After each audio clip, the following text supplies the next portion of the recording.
I think, we'll leave London for the time being because HCA dominate London and Yes, we'll just correct. pause on London for the time being. In terms of the rest of the country, they've got a pretty good geographical spread. So they've got 39 hospitals spread pretty well across the country, I think. So I think they've got a good geographical coverage, I would suggest.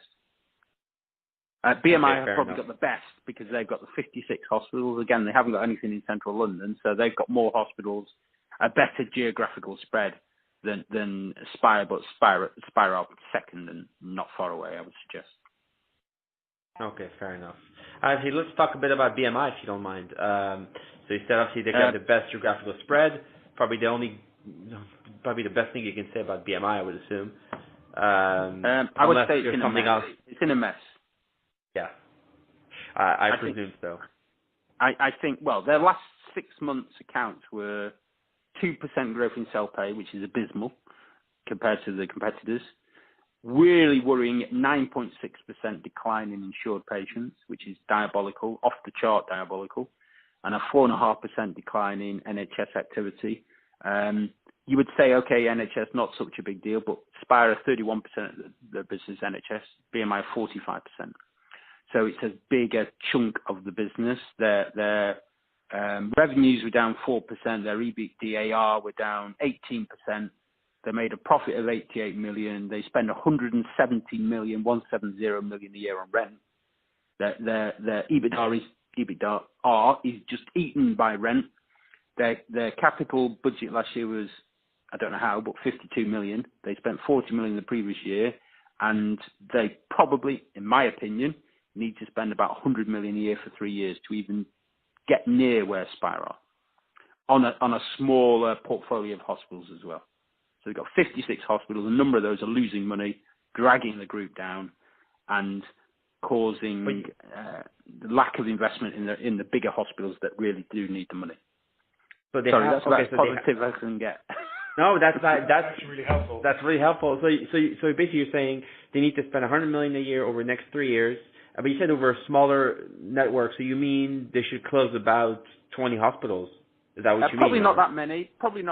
Probably 8 to 12, I would say. Well, they don't contribute. Yes. They don't have positive EBITDA. They are small size. The difference is Spire and BMI. Spire have a sweet spot of hospitals that are probably 40 beds and up, whereas BMI have a lot of hospitals in the under 40 beds, and they're really challenging to actually make. You can make profit, but you can't make 2, 3, 4, 5 million EBITDA, which is what they're needing from hospitals, because they're just small and in need of investment. And I think a lot of the BMI, you take the Alexandra Hospital. So I worked at the Alexandra. I ran the Alexandra. It's their flagship hospital.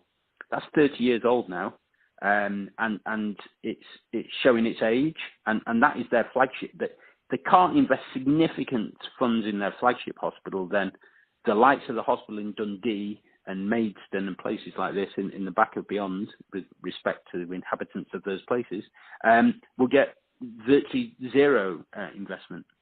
And actually, their CQC quality ratings are probably the worst of the group.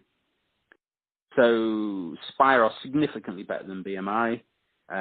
They've got a number of gaps in their senior management at the moment. They've got a number of gaps in their hospital managers. So the Alex, again, the flagship hospital, that doesn't have a hospital manager at the moment. They're recruiting yet again for a new replacement for the guy that's left. And I think they're in a bit of a state. They've got a new chief exec from Netcare who, with the greatest respect, doesn't know a great deal about the UK healthcare economy, come from Netcare, completely different business model, completely different hospitals, and is trying to run a group in some disarray. Now, don't get me wrong, they've got some fantastic hospitals, they've got some great consultants, they've got great staff, but they suffered from a lack of investment in business since 2006 when Netcare took over, in my humble opinion. So the apart from that, everything's great. Oh, that's good. It's good to hear. Is it that easy to close a hospital? I mean, obviously, no, it's not. No, I think and So that has been the problem.